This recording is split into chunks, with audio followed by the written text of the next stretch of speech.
ഒരേ ഒരു തലൈവർ, ഒരേ ഒരു നടികർ തിലകം, ഒരേ ഒരു ക്യാപ്റ്റൻ, ഒരേ ഒരു ഉലകനായകൻ, ഒരേ ഒരു സൂപ്പർ സ്റ്റാർ, ഒരേ ഒരു തല. രാജാക്കന്മാരിൽ നിന്നും ഉത്തരവുകൾ സ്വീകരിക്കുന്ന സൈനികനാണ് ദളപതി. ജനങ്ങളാണ് എൻ്റെ രാജാക്കന്മാർ, അവരെ സേവിക്കുന്ന ദളപതിയാണ് ഞാൻ.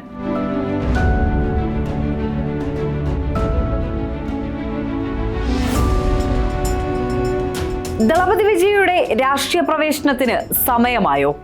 താരരാജാവായി രാഷ്ട്രീയത്തിലേക്കില്ലെന്ന് ആവർത്തിച്ച വിജയെ ഇതുവരെയും പേര് പ്രഖ്യാപിച്ചിട്ടില്ലാത്ത രാഷ്ട്രീയ പാർട്ടിയുടെ അധ്യക്ഷനായി തെരഞ്ഞെടുത്തുവെന്നാണ് വാർത്തകൾ.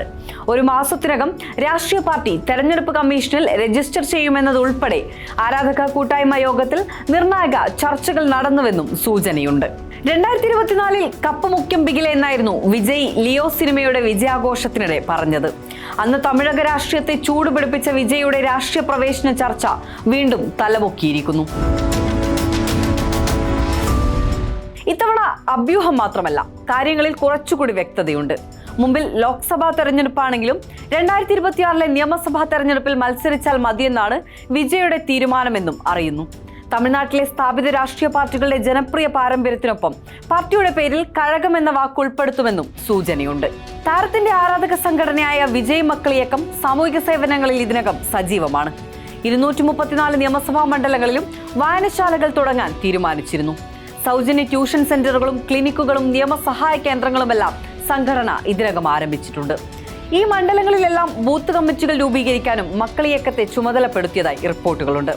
പാർട്ടി രൂപീകരിക്കുന്നതിന് മുമ്പ് സംസ്ഥാനത്തെ നിയമസഭാ മണ്ഡലങ്ങൾ കേന്ദ്രീകരിച്ച് പ്രവർത്തനങ്ങളിൽ ഏർപ്പെടാനാണ് തീരുമാനം.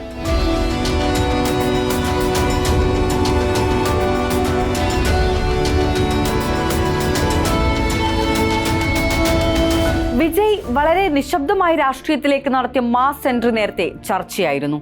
പുതുതായി രൂപീകരിച്ച 9 ജില്ലകളിലേക്ക് നടന്ന തദ്ദേശ തെരഞ്ഞെടുപ്പിൽ വിജയ് മക്കളിയക്കം വലിയ വിജയം നേടിയിരുന്നു. ഫാൻസ് അസോസിയേഷൻ മത്സരിച്ച 169 സീറ്റിൽ 109 സീറ്റിലും വിജയിച്ചു. അതായത് 68% വിജയം.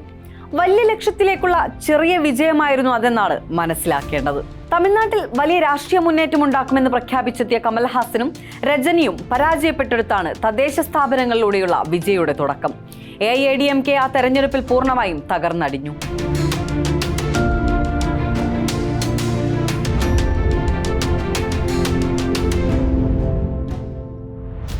വിജയ് മക്കളിയക്കത്തിന്റെ സ്ഥാനാർത്ഥികളായി മത്സരിച്ചവരെല്ലാം അധ്യാപകരും വ്യാപാരികളും കർഷകരും വിദ്യാർത്ഥികളുമായ സാധാരണക്കാരായിരുന്നു.